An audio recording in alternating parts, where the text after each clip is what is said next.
Buenas tardes. Sí, se le escucha. Buenas tardes, ingeniero. Buenas tardes. Hola Marcos, Rebeca, ¿cómo están? Hay gente que entra y se sale, bueno, no sé. Bien, ¿por qué les he pedido el trabajo de hace 2 días atrás o hace un día, creo? Ya es importante que ustedes empiecen a recordar el tema de todo lo que es el análisis financiero, porque se utiliza mucho en proyectos de automatización y en otros más, ¿no? En proyectos de gestión, proyectos empresariales. Es importante recordar qué es más importante, el BAN, el TIR, el payback, qué es más importante de esos tres indicadores para poder evaluar un diferente tipo de proyecto, digamos, ¿no? En las preguntas no está esa pregunta que estoy formulando ahorita, ¿ya? Y me gustaría que me comenten de forma aleatoria, por favor, uno por equipo, que me diga, por ejemplo, cuáles son los tres indicadores, el payback, ban o payback, el ban, el payback son más importantes. ¿Cuál de ellos es más importante? ¿Cómo lo clasificarían? ¿1, 2, 3? ¿En qué posición los pondrían para poder decidir sobre un proyecto de inversión? ¿Ya? Esta clase va a ser netamente y específicamente sobre proyectos de inversión. Vamos a recordar, hay diferentes tipos de inversión que se manejan dentro del ámbito industrial. Ya se los clasifican. El tratamiento como tal es un poco distinto. Para eso vamos a tener que recordar evaluación de proyectos 1 y 2 que llevan con el ingeniero Castro, si no me equivoco, y con algunos bemoles adicionales para que puedan tener bien claro el tema de lo que es las inversiones. Bueno, uno por equipo, por favor, me gustaría que me comente cómo clasificarían ustedes. En primer lugar, segundo y tercer lugar, el BAN, TIR, payback, ¿cómo lo clasifican, por favor?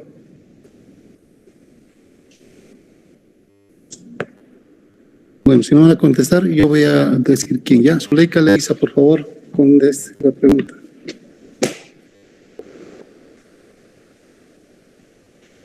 Ingeniero, buenas tardes. ¿Podría repetirme un poco la pregunta? Es que un poco la escuché con interferencia.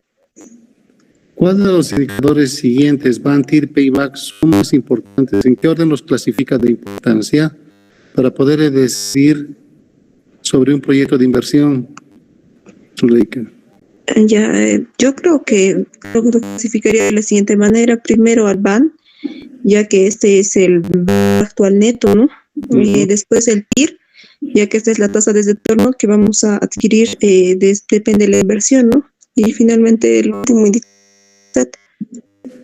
El payback, ya. Sí.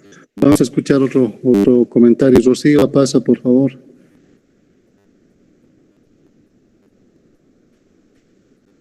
Rocío.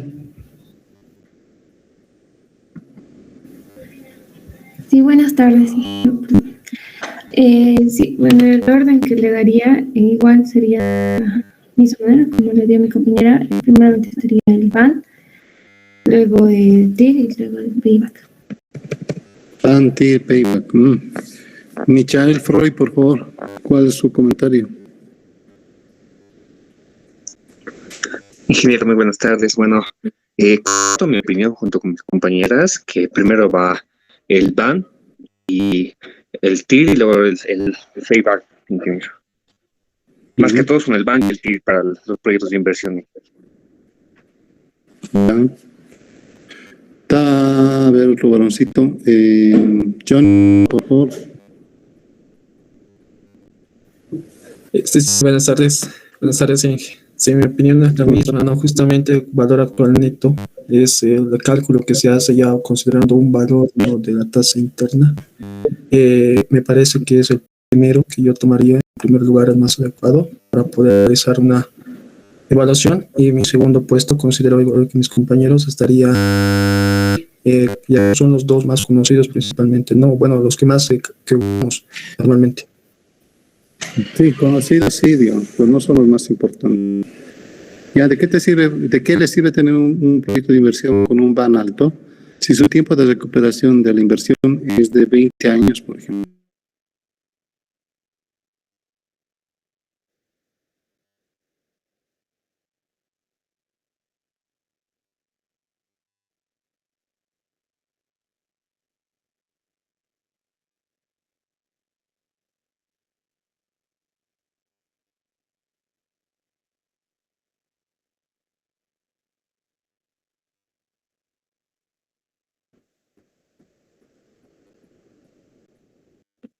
Hola, ¿me escuchan? Sí, ya se le escucha. Sí, lo siento, se cayó la red. El periodo de repago, ¿no? Como les decía, ¿no? Es un indicador de en cuánto tiempo vas a tener de nuevo tu plata para poder hacer las inversiones o para gastarte al final al cabo, ¿no? Y es por eso que antes el BAN y el TIR, el payback es uno de los, como tal vez sus propios compañeros, es poco conocido, pero te dice exactamente en cuánto tiempo vas a tener de nuevo esa plata que has invertido para poder ejecutar otro proyecto de inversión u otra cosa. ¿Ya? Obviamente las clasificaciones del BAN, si factible, no factible, indiferente, si el BAN es igual a cero, no calculamos la TIR para ver exactamente en cuánto estaba la tasa en la cual es indiferente el proyecto como tal, sí son importantes, ¿ya? Pero otro de los motivos, como dice en un texto que recuerdo y escribí hace un poco tiempo atrás, es quién le pone la al gato, ¿ya? ¿Qué significa eso? Saber exactamente a qué tasa yo debo evaluar un proyecto de inversión. Eso es importante porque en los ejercicios que nos dan, ¿no? Es evaluar el proyecto, una tasa de descuento del 12%, del 10%. He visto un proyecto de inversión que lo estaban evaluando al 2%, digamos, ¿no? No sé bajo qué criterios, pero lo estaban haciendo la evaluación de ese tipo, ¿no? Ustedes conocen y saben muy bien que tenemos dos diferentes tipos de tasas en el mercado, una que es la tasa activa y la tasa pasiva del mercado. Sí, la tasa pasiva es aquella en la cual que si pones 100 pesos en el banco te va a pagar un interés respecto de forma anual a la plata que estás colocando en el banco. ¿Sí? A eso se denomina tasa pasiva, y la tasa activa, lo que básicamente el banco te cobra a ti por prestarte el dinero de otros, digamos. El banco en realidad no tiene dinero como tal. ¿Sí? Entonces, si hablamos de la tasa de descuento, entonces tendríamos que pensar y decir, bueno, ¿qué tasa debería yo evaluar un diferente tipo de proyecto? Y eso es lo que vamos a entrar ahora, a los diferentes tipos de proyectos que se clasifican dentro del rubro industrial, empresarial, comercial, etcétera, etcétera, para poder evaluar un diferente tipo de proyectos. Evaluación de proyectos hay muchos, desde la campaña de marketing, de una promoción, de rutas horizontales, verticales dentro del mercado, llegar al punto final de venta, ¿no? En promociones, descuentos, etcétera, que puedes hacer que tus ventas se disparen en un tiempo y vuelvan después a ritmo normal, digamos, ¿no? Campañas publicitarias, televisivas, spots, redes sociales, etcétera, donde tú inviertes un montón de dinero y empiezas y con la proyección de que necesitas un retorno de esa inversión como tal en poco tiempo. ¿Ya? A eso es lo que quería llegar, ¿sí? Nosotros deberíamos pensar en cualquier proyecto de inversión que se denomine, que nosotros necesitamos recuperar el dinero en el menor tiempo posible para poder hacer otro tipo de inversiones. Si la plata parada no genera plata, si la plata en movimiento sí lo hace, ¿sí? De ahí vamos a hablar un poco más de los diferentes tipos de pagos que hacen las empresas, otras pagan a 30 días, 180 días, ¿no? Y vamos a hablar un poquito del caso que les he mandado, que es un caso completamente sencillito, ya, pero había que tomar ciertas consideraciones como tal, que enseguida me van a comentar ustedes cómo hicieron, qué consideraciones tomaron para poder resolver el ejercicio, por ejemplo, ¿no? No recibí de ninguno de ustedes una pregunta aclaratoria que me diga, por ejemplo, oye, Abad, esos 40,000 pesos es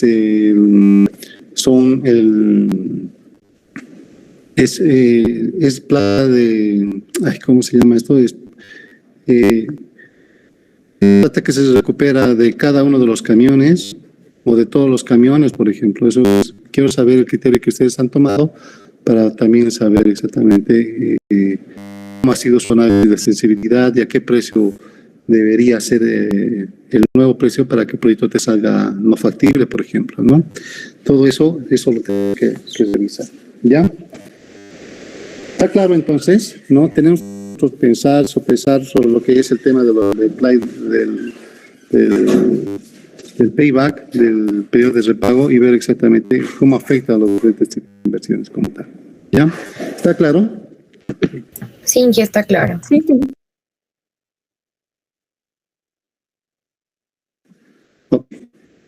Bien, vas a hablar, por favor, esto no está escrito en ningún lado, les voy a pedir por favor que anoten, es como si estuvieran nosotros en clases y que anoten, registren o graben, lo que sea, como ustedes quieran hacerlo. Porque vamos a hablar de diferentes tipos de proyectos de inversión dentro de la empresa, ¿ya? Y cada tiene un criterio específico de evaluación como tal. Uno de los proyectos más importantes dentro del rubro industrial es el proyecto CCD, ya así sus acrónimos en inglés. Consumer Driven, ya son proyectos de inversión de ahorro, de costos de ahorro de costos, perdón. ¿Ya? CSD, los proyectos de ahorro de costos. ¿Qué significa ahorro de costos? ¿No? Nosotros tenemos que recordar y ver todo lo que es la estructura de costos como tal dentro de una compañía. Y para eso tenemos que recordar todo cómo es el estado de resultados de la compañía. Y que si ustedes recuerdan, tenemos los ingresos, menos los costos variables, menos tenemos los ingresos menos los costos variables, tenemos el margen de contribución. Al margen de contribución son los costos fijos y tenemos tenemos lo que se denomina el EBITDA de la compañía, que son los beneficios antes de impuestos, tasas y amortizaciones, por ejemplo. ¿Ya? Ahí se va descontando todo lo que es amortizaciones, intereses, tasas. Al final calculo lo que es el EBT, el flujo como tal, ¿no? Y vuelvo a sumar lo que es el tema de las amortizaciones porque no es algo no es un monto tangible al cual yo erogo, ¿ya? Pero y al final tengo el flujo de caja final. Pero lo que quiero abocarme al principio es justamente lo que es los costos, ¿sí? Los costos variables en este caso y los costos fijos de la empresa, ¿sí? Los ahorros van tanto a los costos fijos como a los costos variables. Si empezamos a hablar de los costos variables, se habla de tres términos bien importantes que son, por ejemplo, los costos de mano de obra, los costos de materia prima e insumos, y los otros gastos de fabricación, que son los energía, gas y agua, por ejemplo, que se necesitan ya sea para producir una unidad de chorizo, una unidad de pan, o una unidad de venta de un producto como como una prenda de vestir, que también se consumen, que hay costos energéticos, aunque sean mínimos, pero sí los hay, ya sean los costos de iluminación del galpón, del taller, de las máquinas que vayan a utilizar, etcétera.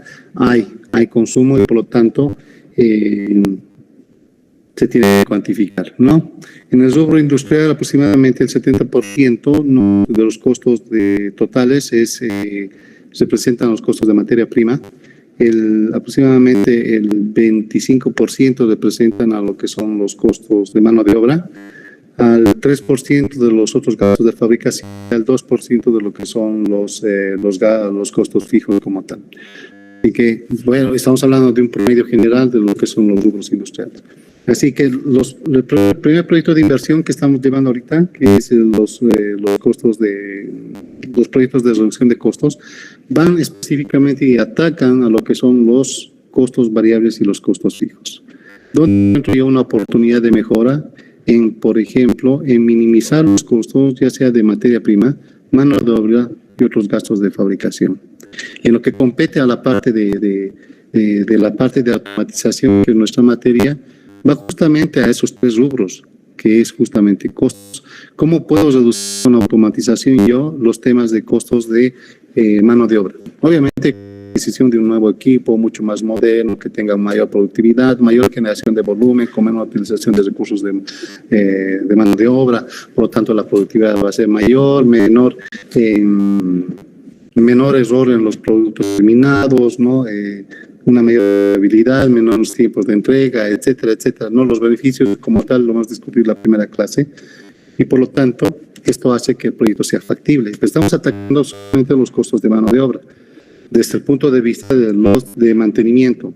Si no fuera mantenimiento y estamos hablando desde el punto de vista general de lo que es la gestión misma empresarial o la gestión de operaciones como tal, podría hablar de muchas otras cosas más sin meter de por medio lo que es la automatización, como por ejemplo empezar a buscar alternativas de materia prima a un menor precio, ¿sí? Cuando yo trabajando en Coca-Cola justamente teníamos un tema en el cual nosotros teníamos que lograr un ahorro importante en el consumo de azúcar, ¿no? Y habíamos visto cómo desdoblar cómo podríamos nosotros sustituir el azúcar, ¿no? Habíamos pensado en stevia, azúcar desdoblada, ¿no? Y empezamos a ver los diferentes tipos de cosas, hacer la evaluación de cada uno de estos reemplazos que se tienen, ¿no? Y al final habíamos decidido reemplazarla por jarabe de maíz, que sin que eso implique un cambio en el sabor, porque si estoy logrando cambios en el sabor, el proyecto directamente ya por temas de calidad y estandarización del producto no es factible por muchos ahorros que te generen. Ya en ese entonces habíamos decidido que el jarabe de maíz era la mejor opción, pero para poder producir con jarabe de maíz se necesitaba toda una infraestructura, todos unos tanques de acero inoxidable, de antes 6.000 litros cada uno, 2 tanques como tal, bombas, llaves, ¿no? Tuberías inoxidables, mangueras, ¿no? Con sanitarias, todo eso se tenía que tomar en cuenta en el proyecto de inversión, ¿ya? Todo con el objetivo de poder minimizar, ¿no?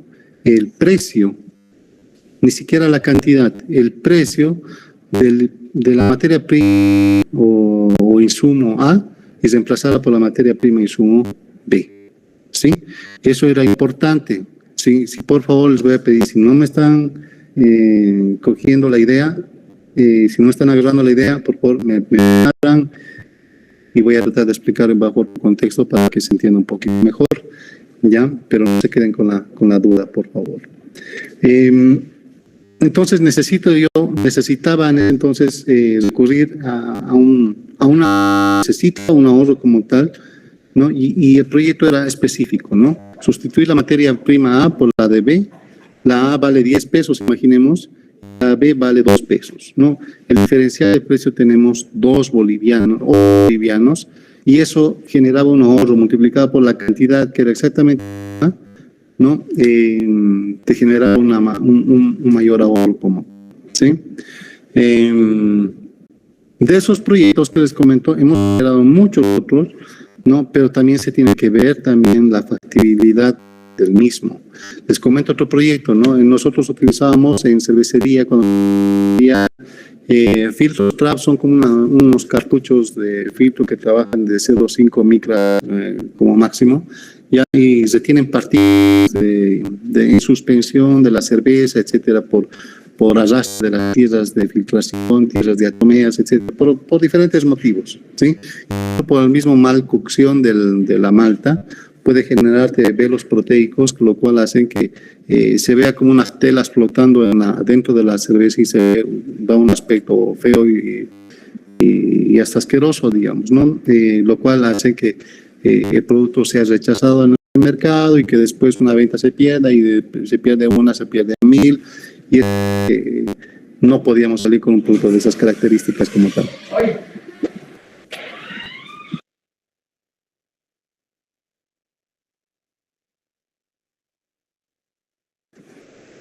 Ya, entonces tengo que tomar en cuenta todo ese tipo de aspectos. Pero el otro proyecto que les quiero comentar, justamente los filtros trap, utilizaba yo unos 20 filtros trap por cada 100.000 hectolitros, ¿no? Y cada filtro costaba aproximadamente $100, ¿sí? Viene un tipo de un supervisor nuevo y hemos conseguido con el departamento de compras un filtro nuevo, ¿no? De las mismas características de 0,5 micras, la marca es Patito, ¿no? Pero estamos seguros que te va a servir y va a ser mucho mejor. Lo probamos, ¿no? En vez de aguantarme 100.000 hectolitros el filtro, aguantaban solamente 10, ¿sí? 10.000 hectolitros. ¿Eso qué me involucra? Tiempos perdidos, 10 veces el valor, porque en vez de usar un cambio, yo tenía que utilizar 10 veces, si ustedes multiplican $100 por cada cartucho, que son 20, son 2.000, gastaba por 100.000 hectolitros. Ahora gastaba pues entre $300 ya por cambio, pero solamente me duraban 100.000, ¿no? 10.000 hectolitros. Si yo multiplico 3.000 por 10, ¿no? Son 30.000, ya. sí, 30.300 por 10, a ver, no, son 3.000 creo. 300 por 10.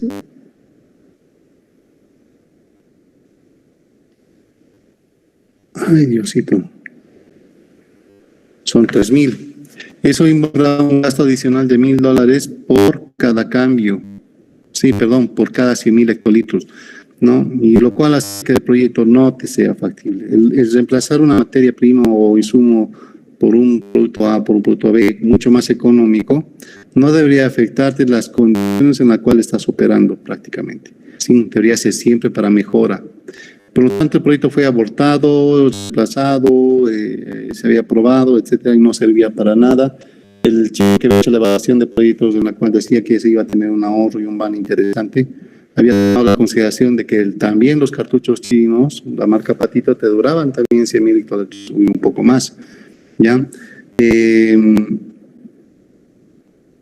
El ejemplo que les doy de los dos proyectos que son los dos extremos, digamos, eran realmente, había que analizarlos muy a detalle para poder exactamente decidir si estos proyectos van o no. Ahora pueden ser conjuntos, puede ser una reducción de precio y una reducción de cantidad, ¿sí? Si yo reemplazo el jarabe de maíz y en vez de utilizar 10 kilogramos de azúcar y ahora esos, imaginemos que es una relación 1 a 1, ¿no?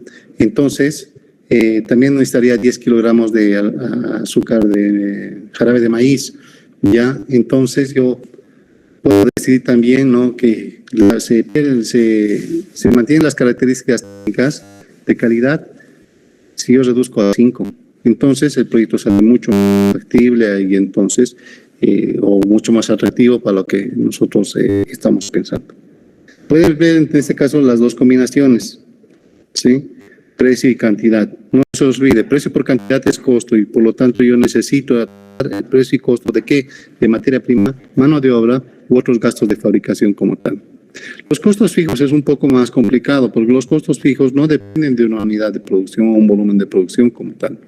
Siempre se manejan por intervalos y decir, no, es válido de 0 a 2.000, ¿no? Los costos fijos siempre van a ser este valor, digamos, ¿no? Pero ¿cómo puedo reducir yo los costos fijos? Simplemente es con historial y objetivos de reducción año a año. Los costos fijos siempre van para la baja independientemente de lo que se haya gastado o de la inflación que se haya tenido en el dinero como tal. Idealmente, los costos fijos deberían ser 0, como dice la filosofía Chidoka, pero no siempre se puede, no siempre hay cosas que salen y por medio los alquileres no se puede gestionar de esa forma. Por lo tanto, los proyectos de reducción de costos, los SD, los Consumer Driving, ya se llaman, se tienen que hacer un tipo de evaluación de proyecto, ya sea por reducción de precio, cantidad, ya de materia prima, mano de obra y otros gastos de fabricación y de costos fijos para poder hacer una evaluación. ¿Pero a qué tasa? La tasa de descuento que se tiene que tomar en cuenta tiene que ser igual o menos a la tasa activa del mercado.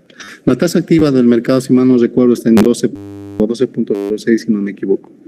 Ya, los proyectos de inversión social se evalúan a 2.68 según la normativa que dicta el gobierno también. Todos los proyectos sociales que da el gobierno se evalúan a esa tasa del 12.68, si no me equivoco. ¿Ya? Entonces, mínimo yo tengo que evaluar a una tasa activa del mercado del 12%. Y tengo que tomar un factor de riesgo que se llama la tasa de riesgo, dependiendo de las condiciones macroeconómicas y microeconómicas del país. Por ejemplo, si la situación hubiese sido justamente cuando Evo Morales escapó del país, hizo el fraude, etcétera, y otras cosas más, ya, o según la opinión de otros, hubo golpe, etcétera. No vamos a discutir en ese momento eso, ya. Pero las condiciones en ese momento del país eran críticas, ¿no? Saqueos, convulsiones, amenazas de guerra civil y otras cosas más, ¿no? Terror nocturno en los vecindarios, ¿no? Seguramente ustedes han vivido eso como todos nosotros y hacen que las condiciones de inversión como tal en el país sean un poco desfavorables. por lo tanto, las tasas de riesgo crecen, ¿no? Pero ¿de qué depende ese crecimiento, no?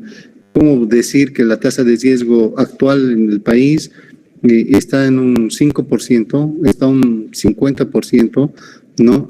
Y se tiene que sumar de eso a la tasa activa del mercado. Ya, cuando ustedes no estaban todavía ni ¿no? En 2001 aproximadamente, o en 2000, cuando Goni Sánchez de Rosada se escapó, era más aún las convulsiones, no había bloqueos con alambre, con puntas, ¿no? Amarradas de extremo a extremo para que ni las bicicletas puedan circular, ¿no? Saqueos, robos, había un montón, ¿no? De violaciones, asesinatos y otras cosas más que hacían que, ¿no? Saqueos a las empresas, a cervecería nos tocó defensión, ¿no? A puño limpio y con lo que teníamos de los dineros, ¿no? Entre todos los trabajadores para que no saquen nuestra empresa y nuestra fuente de trabajo. Ya eso prácticamente ha hecho que ese riesgo sea tan alto que en ese momento cervecería diga, bueno, los señores, vamos a evaluar los proyectos de inversión con una tasa de riesgo del 25%. ¿Sí? Entonces evaluamos a la tasa de descuentos del 25%. No, me dicen, no. 25% yo tengo que sumar la tasa activa del mercado y entonces nosotros vamos a evaluar el proyecto a una tasa de riesgo máximo del 37%. ¿Ya? Imagínense evaluar un proyecto de inversión al 37%. Esto hacía que muchos de los proyectos se cayeran inmediatamente, ¿no?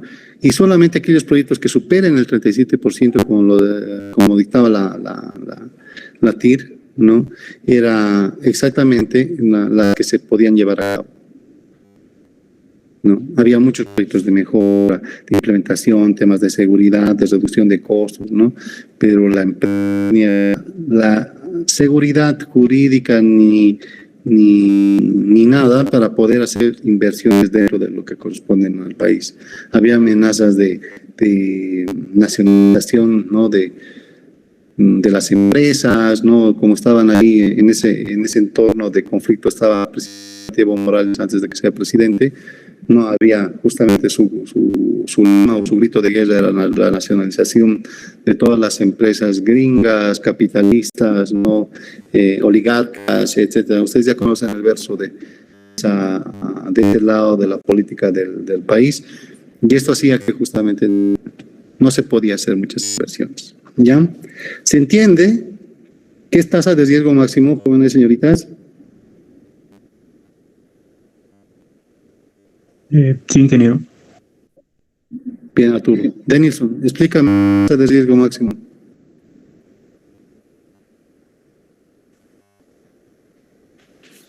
Denilson. Estar atentos, jóvenes. Denilson a la 1, a las 2 y a las 3. No está Denilson, ¿no?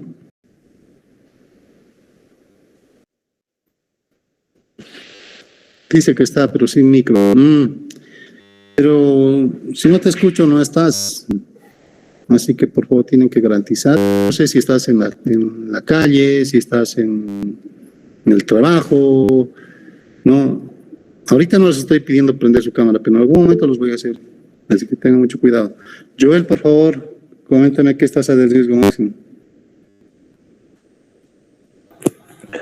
¿Cuál Joel, Inge? ¿Joel, Ariel, Paco o otro Joel? Hay dos. Tú, Ariel, por favor. Joel, Ariel, Paco, por favor. Bueno, según estaba explicando con sus ejemplos de vida profesional también, puedo decir que la tasa es más o menos un interés de un evento más o menos que cambian respecto a la situación de un país.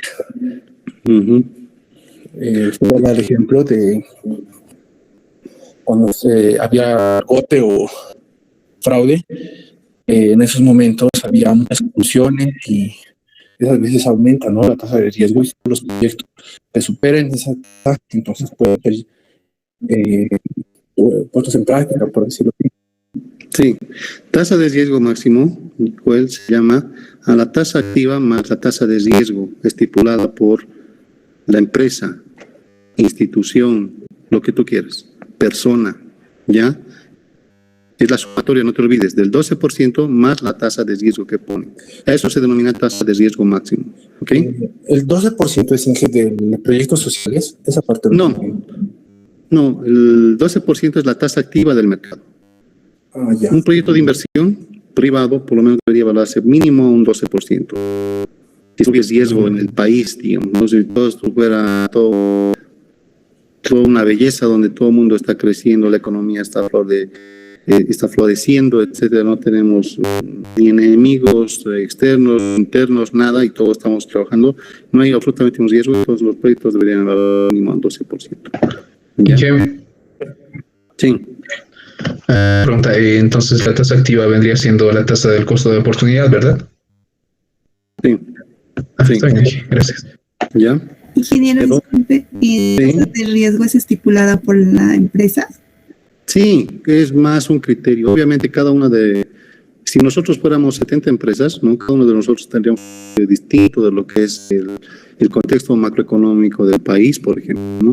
Dependiendo del ala donde estés, digamos, ¿no? Y diga, si yo fuera masista diría, no, pero si esto está una belleza, ¿no? Estamos muy bien, el mercado está creciendo, tenemos reservas, así tenemos un crecimiento del 9.4 y nos mentimos a nosotros mismos, ¿no? Y como dijo el presidente hace poco. Y digo, bueno, no hay riesgo y bueno, para mí voy a aumentarle un 2% más, digamos, y valoro el proyecto un 4%. Pero los empresarios privados donde ven riesgo de organizaciones, de que los trabajadores se les han dado muchas áreas y que ya prácticamente quieren ser los dueños de las empresas, como ya ha pasado en otras empresas como tal, donde ha pasado a manos de los trabajadores, ¿no? El empresario puede decidir que esa tasa de riesgo es mayor. Todo depende del criterio de cada persona o empresa, de qué tasa de riesgo va a asignar como tal. ¿Ya?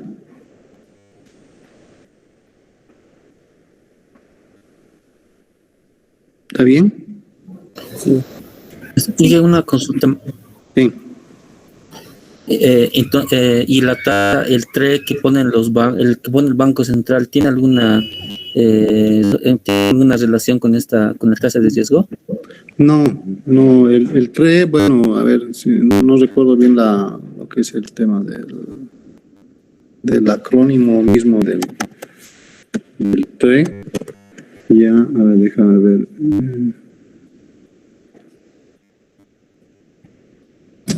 No, el TRE, bueno, como dicen, no es la tasa de interés que es la tasa base en los préstamos con interés variable otorgado por las entidades financieras. No. Bueno, el TRE tiene un comportamiento, hacen un cálculo respecto a los diferentes tipos de tasas que se tienen y hay una fluctuación, una variación y varían, ¿no? Y van aumentando a ese 12% más, digamos, ¿no?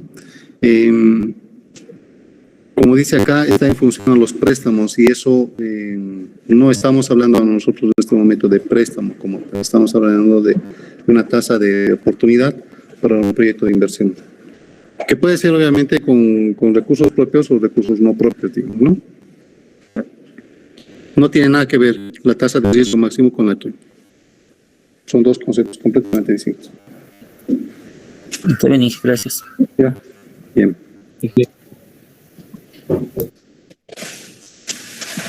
Bien, amigos. ¿Se entiende entonces qué es la tasa de los proyectos de reducción de costos?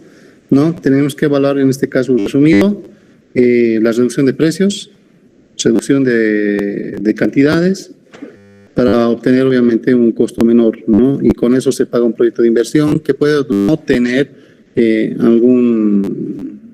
una necesidad de inversión por una instalación de equipos o maquinaria adicional que se necesite, por ejemplo. Estuve en Delicia, ¿no? Era el mismo problema, siempre el problema del azúcar, de la leche, era un proyecto realmente completamente alto, ¿ya? Recuerdo que habíamos hecho un proyecto de evaluación de la sustitución de la leche de recolección del altiplano, recolectaba aproximadamente 66,000 litros por día, ¿no? Para la producción de Delicia. Para eso se tiene un contrato con productores lecheros de diferentes regiones del altiplano, como Huaki, qué sé yo, Tiwanaku, ¿cómo se llama? Donde te pescan con machete. Los ponchos rojos son de ahí. ¿Cómo se llama? Achacachi. Achacachi, sí, Achacachi, ¿no? Donde son bien conflictivos los señores, ¿no? Los ponchos rojos y todo aquello. Ya. Se recolectaba leche, los carros de Delicia salían a las 3 de la mañana, llegaban a sus puntos de acopio, recolectaban la leche, ¿no? Y la leche se les pagaba 3.50 bolivianos, como te decía el gobierno, porque el gobierno había establecido el precio de 3.50 bolivianos. Si es que la empresa que quería acceder a ciertos beneficios que te daba el poder pagarles a 3.50, digamos. Pero el pagar 3.50 realmente no tenía pocos beneficios como tal. Así que habíamos pensado en una sustitución que era, por ejemplo, la compra de leche en polvo de Uruguay, que estaba aproximadamente 1.3 bolivianos el kilo. ¿Ya? Y se la tenía que reconstituir. ¿Cómo se reconstituye la leche en polvo? Porque no, la leche en polvo es una cosa, ¿no? Y la leche líquida es otra cosa, ¿no? La leche en polvo está exenta, se le quita gran porcentaje de la grasa, como tiene la grasa propia de la leche. Se la seca y se la liofiliza, ¿cómo se llama? Liofilización, creo que se llama. Y se obtiene la leche en polvo, ¿ya? Pero para poder reconstituir la leche en polvo se tiene que agregar manteca vegetal, se tiene que adicionar algunos otros químicos como tal y se obtiene leche. Se obtiene la leche de similares características de calidad y por lo tanto el costo de producción total era de 1.7 bolivianos por cada kilo o litro. Ya vamos a suponer en este momento que el kilo y litro de la leche es exactamente igual, ¿ya? Y entonces era el super negocio, pero no se ha podido llevar adelante ese proyecto por un tema social, ¿sí? El quitar de la noche a la mañana la sustitución de la leche líquida por la leche en polvo fue realmente complicado. No sé si ustedes recuerdan, en ese momento, en el 2015 aproximadamente, hubo marchas donde también con empresas como PIL, que es una de las más grandes, ¿no?, de una nacional como Leches Gloria, tenía problemas de justamente coordinación con sus productores. Ellos han decidido directamente cortar, digamos que a Marco Antonio le decía, no, él vendía 60 litros por día y yo vengo de PIL y yo PIL le digo a Marco, ¿sabes qué? Te voy a comprar 20 litros al precio de 3.50 y los otros 40 que tienes, si quieres me lo vendes a 1.40. ¿No? Y Marco, le digo, no, y Marco teniendo todas las vaquitas en producción a full, no es pues a las vacas se darle la llave y decir, bueno, ya no hay leche, digamos, ¿no? Se sigue produciendo la leche. Al principio Marco no aceptó y dijo, bueno, no, yo prefiero producir quesos, ¿no? Pero se inundaron el mercado de quesos, ¿no? Se abarataban los costos demasiado, el precio de venta del queso llegó realmente a precios irrisorios, ¿no? Ya no era factible. Entonces Marco decidió vender su ganado, ¿no? Y al vender el ganado se gasta la plata, no es lo mismo, ¿no? Ya no hay un crecimiento como tal. Y entonces la gente, los productores lecheros, los campesinos se calentaron con PIL y empezaron a hacer marchas, bloqueos, y hubo convulsiones sociales muy fuertes. Pidieron la cabeza del gerente general, al cual lo descabezaron por esa situación, ¿ya? Situación similar en Delicia, ¿no? Donde yo, por ejemplo, estaba a cargo de la pecuaria, de la negociación del precio con los productores lecheros, pero esa negociación fue un poco más light, no cortamos a Marco y le dijimos, Marco, bueno, tu producción son 60 y no puedes crecer más, no te voy a quitar, te voy a seguir pagando los 3.50 los 60 litros, pero ya no te voy a aceptar un litro más, ¿no? y entonces Amarco les restringía, obviamente, su crecimiento y se mantenían en un estatus como tal. Empezamos a colocar cupos, ¿no? Por los costos altos, ya se hacía no factible la producción de la leche entera, por ejemplo, que vale aproximadamente entre 5.50 a 6 bolivianos, y los costos de producción superaban los 7 bolivianos. Ya prácticamente ya se produciendo ese tipo de leche por los costos demasiado altos. Y por lo tanto, la empresa pierde, y ninguna empresa quiere perder, no quiere ganar, siempre para poder subsistir en el tiempo, no para poder dar un beneficio, ya sean a los propios accionistas o también a la gente consumidora. Así que hubo una serie de problemas, etcétera, y al final se pudo negociar un precio final de 3 bolivianos por leche, no se liberó los cupos, hubo un buen acuerdo, etcétera, etcétera, no, con un ahorro de más de $1 millón de anuales para la empresa, y eso hacía que la venta de la leche sea fácil. ¿El por qué aceptó la empresa ese tipo de situaciones? Porque la leche reconstituida también, no, la grasa vegetal estaba subiendo de precio, ¿no? Y así que ese monto de unos 7 se elevara casi aproximadamente a 3 bolivianos, 2.90, 3.10, ¿no? Y por lo tanto fue factible para la empresa poder hacer eso. ¿A qué me voy con todo este contexto que les doy? ¿Sí? Que los proyectos de inversión como tal, de reducción de costos, van a depender de muchas situaciones, ¿no? Propias de cada empresa, ¿no? Pese a que PIL y Delicia producen leche, la situación fue manejada como distinta una y otra empresa. Delicia nunca tuvo conflictos, PIL sí. ¿Ya? Y eso hace justamente por el manejo que se hace, que ustedes van a hacer al momento de gerentar una empresa, al tener todas estas armas, de poder decidir si vendemos o compramos, si compramos una materia prima a un precio determinado, o la sustituimos por otra a un menor precio. Tienen que tomar cuestiones sociales también, no solamente económicas, cómo van a afectar a la vida del campesino, ¿no? Porque detrás del campesino, del jefe de familia, ¿no? Que puede tener de 2 a 6 aguas en el campo, por ejemplo, ¿no? Hay toda una familia por detrás, ¿no? Y el que le falte, el que no le pague la leche, ¿no? O les restrinja en cupos o les restrinja en plata, esto va a hacer justamente que sus ingresos bajen, su calidad de vida baje, que saque a los chicos del colegio y los ponga a trabajar. Son muchas cosas que hay que tomar en cuenta antes de la decisión final como tal, ¿sí? Esos son los proyectos de reducción de costo, ¿ya? Obviamente necesitan de una evaluación económica donde esté principalmente el payback, el BAN y el TIR, ¿ya?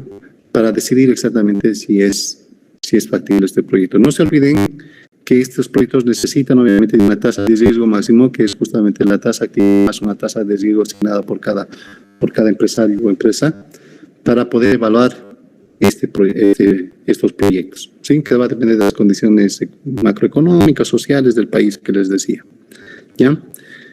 El segundo tipo de proyecto de inversión se llaman los proyectos CP, Capacity Driving, son los proyectos de capacidad que se tienen dentro de una empresa.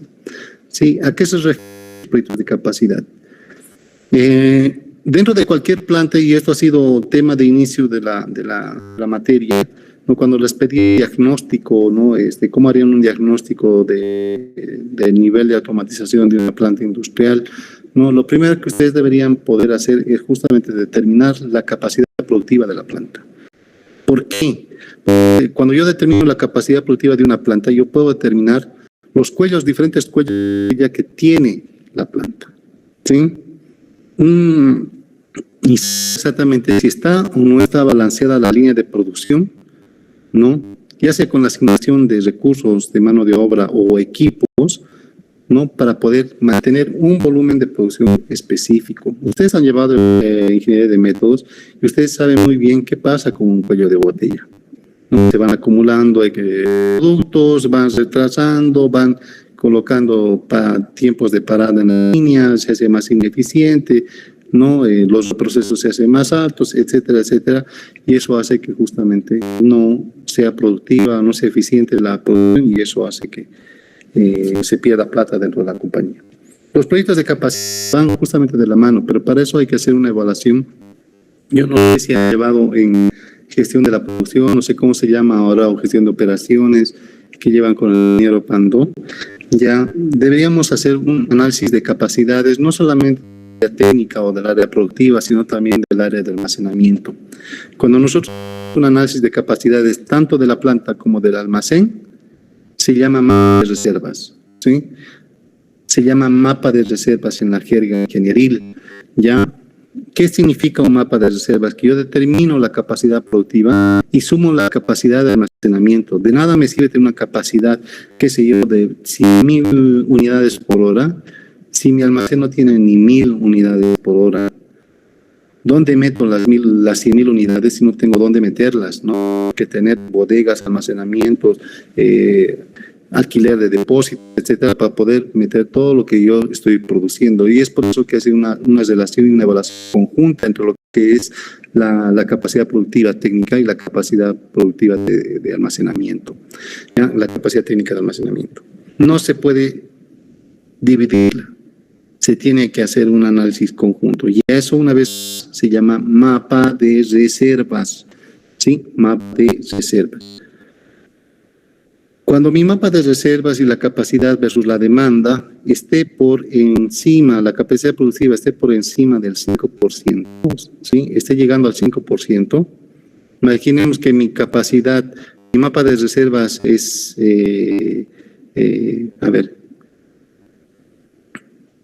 mi mapa de reservas es 105, ¿sí? Y mi demanda es 100. Tengo 5.000 todavía para poder hacer frente a la demanda. Si mi demanda crece a un 105, ¿sí? Es igual a lo que es la capacidad del mapa de reservas, entonces estoy en problemas de capacidad. Tengo que sustituir algún equipo por otro a mayor velocidad como tal, ¿sí? Y poder generar mayor producto en la misma cantidad de horas, ¿sí? Entonces se van generando bajo ese esquema y análisis, ¿no? de capacidades técnicas de producción y de almacenamiento versus la demanda, se van generando los proyectos de capacidad, ¿sí? Que prácticamente es la sustitución o la adición, ¿no? De una línea nueva productiva que vaya a coadyuvar al volumen de producción agregado y podamos cumplir con la demanda que nos exigen el mercado, ¿ya? Esos son los proyectos de capacidad. Y obviamente ahí, desde el punto de vista de automatización, entra, ¿sí? Yo no voy a sugerir una máquina, ¿no? que tenga, que duplique la capacidad si voy a utilizar el doble de trabajadores que tengo en la línea actual, digamos. Si voy a sustituir o cambiar o ampliar, una línea de producción, lo más factible es que me vaya a la parte tecnológica y que sea completamente automatizada con la menor cantidad de recursos humanos, lo cual me va a permitir un segundo impacto dentro de la estructura de flujo de caja para reducir la mano de obra, ¿sí? El costo de la mano de obra. ¿Se está entendiendo, ladies? Gentlemen. Sí, ya se entiende. Bien. Yo no me enojo, ya les había dicho, ¿no? Que no me enojo si me preguntan. Es más, me gusta que me pregunten, que haya debate, que me digan, no, ya va, no estoy de acuerdo, porque está no de acuerdo. Sí, yo voy a tratar de convencerte. Bueno, aquí no es de posiciones o situaciones en las cuales digan, no creo que sea así, digamos, ¿no? Son criterios en los cuales tú evalúas un proyecto, sí.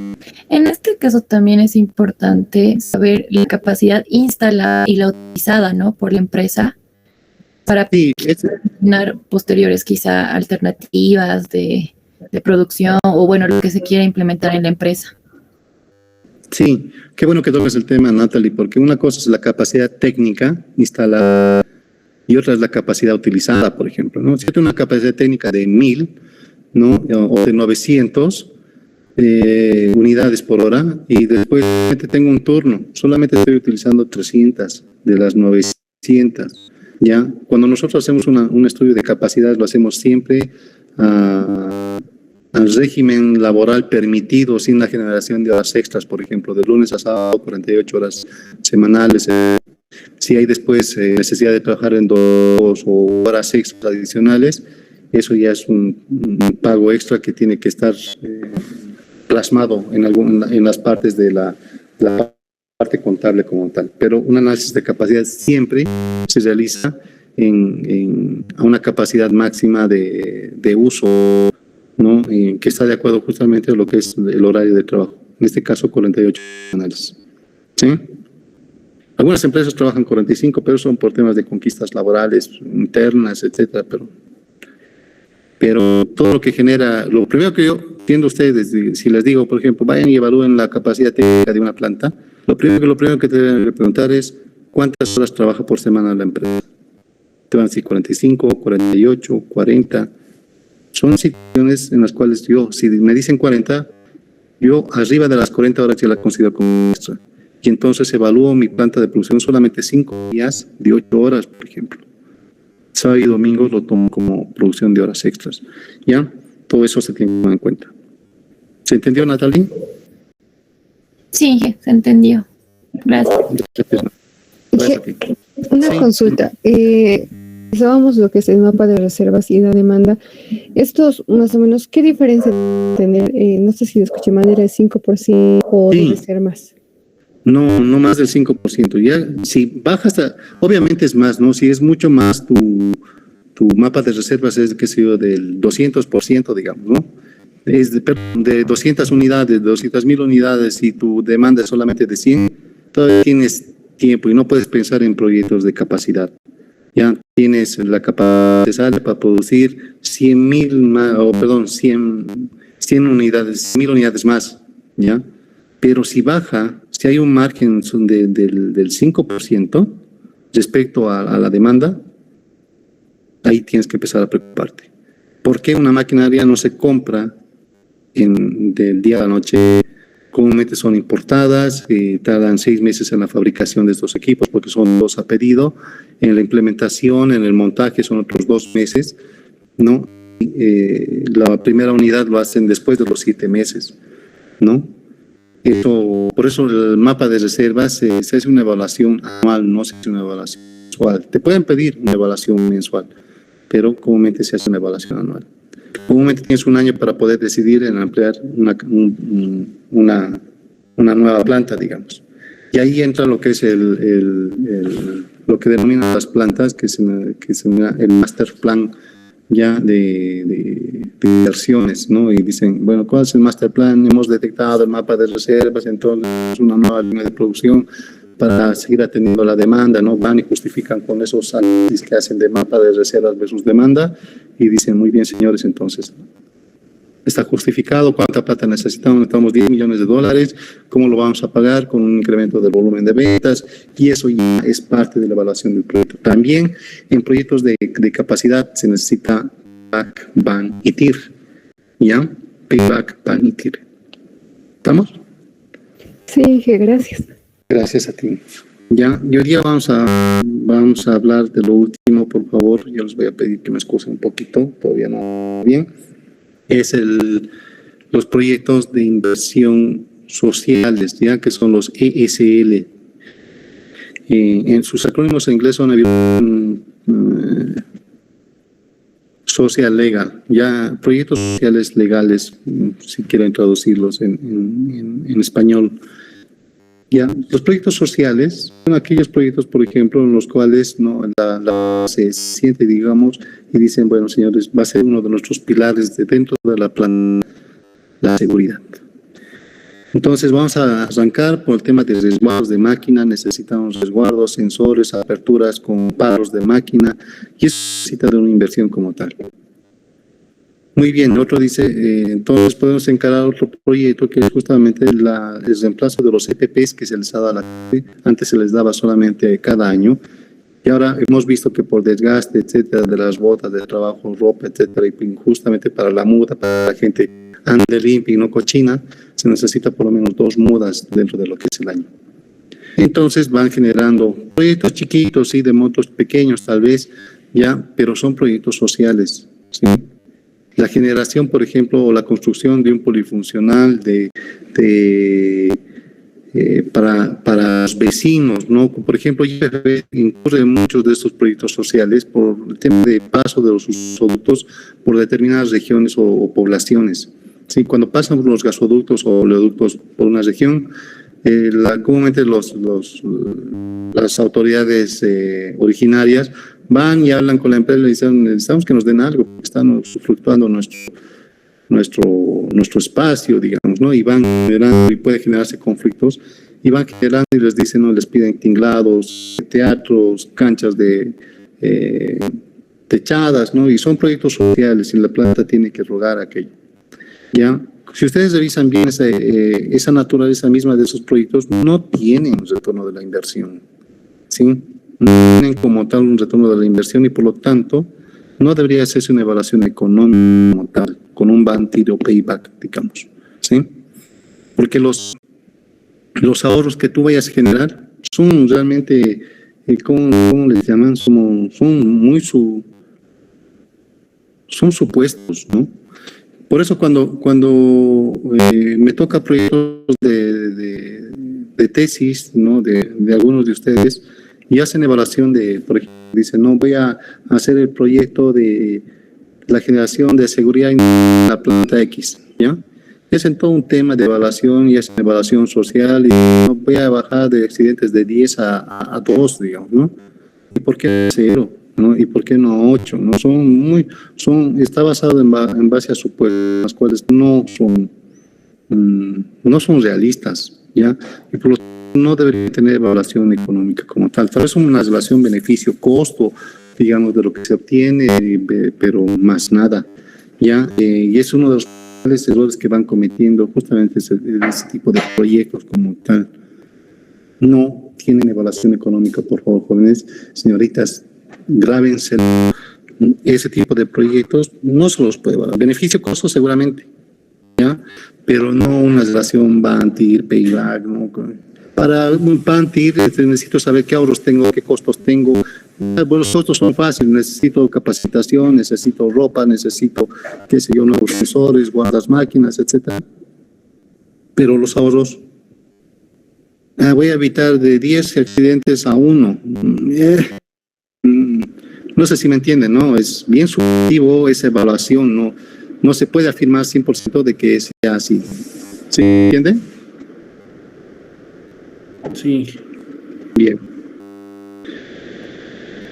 Les voy a mandar material, por favor, para estos días. El segundo turno de laboratorio, por favor, los equipos 7, 8, 9, 10, 11 y 12. Ya, en los horarios de hora y 20 minutos, por favor. 7, 8 a las 12, 8 y 9 después de hora y 20 minutos. El 10, el 11 y el 12 después también de hora y 20 minutos del anterior. Deben estar mañana en el laboratorio, por favor. Les voy a pedir, ¿ya? Está bien. Sí. ¿Listo?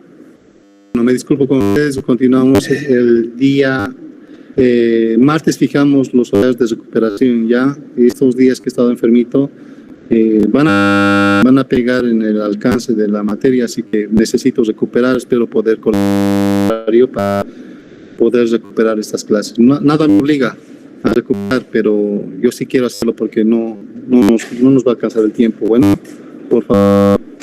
Sí, está bien, no se preocupe. Está bien. Sí, está bien. Yo quisiera, la verdad, recuperar el laboratorio el día martes, a mediodía, los tipos 1, 2, 3, 4, 5 y 6, por favor, a partir de mediodía. ¿Pueden?